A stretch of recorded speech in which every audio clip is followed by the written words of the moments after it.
In the wake of 9/11, an elite group of American soldiers rode through Afghanistan on horseback to fight the Taliban. New Hampshire's Don Bolduc was one of them. After 9/11, the first U.S. military operation to strike back was top secret. Teams of Green Berets assigned secret missions in Afghanistan. The terrain required that they fly in dust storms over perilous mountains and then mount horses with their guns whether they knew how to ride or not. It is the beginning of amazing military operation. They were vastly outnumbered. Truth, no one thought they could do it. That was mission impossible. It's unique in American history what they accomplished.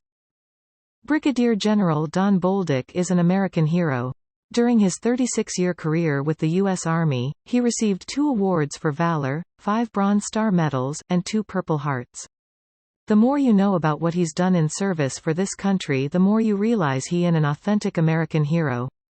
He said, "Political leaders forgot that they're actually representing people and they go to Washington, D.C. and what they're doing is putting themselves first. We need make a change, and we need make a change big time."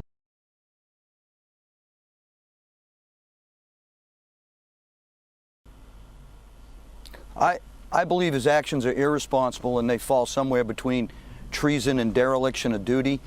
We never would tolerate that in our subordinate officers. We would remove them immediately. Lieutenant Colonel Scheller, Lieutenant Colonel Lohmeyer are recent examples. I am being reached out to by many people in the military who have lost confidence in the chairman. There's a perception out there that he did this. He needs to do the right thing, have some moral courage, step aside. We need to conduct an investigation, and he needs to be held accountable for this either treasonous or somewhere between dereliction of duty. General, you know, Joe Biden and the White House say, we stand by General Milley.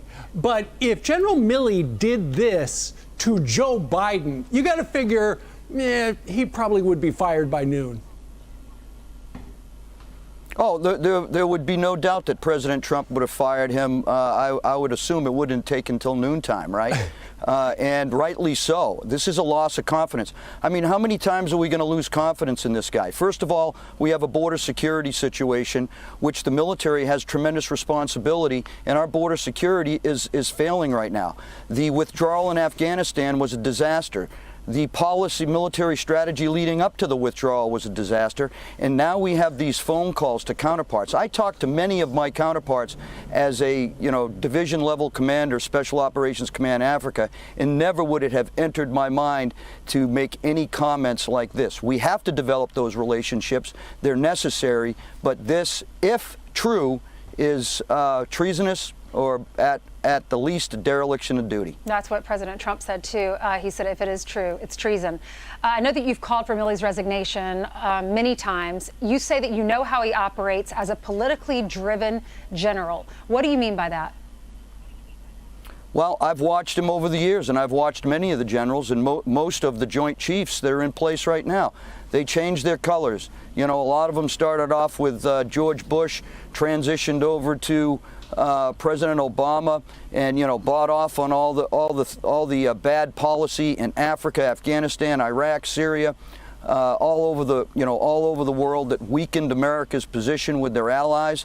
Then they transitioned to President Trump, which I knew would be difficult for all of them. Apparently it has, because they undermined him behind his back. And then they go back to President Biden, who has demonstrated how it's an incompetent administration, and we are in a lot of trouble economically, fiscally, and the safety and security of Americans. And I am afraid for our reputation and for our military service members on the ground in many places of the world. Well, I hope Americans do, and I hope they call for him to do the right thing. I know our service members believe there's a perception. Perception can be reality. It's one of the rules of a leader.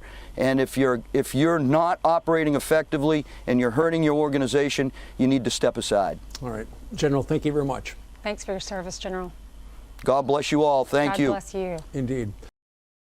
As a 3-star or a 4-star, you're a political appointee, really. The last promotion you get is to 2-star in the military. Most people don't even understand that. Everything after that is a political appointment.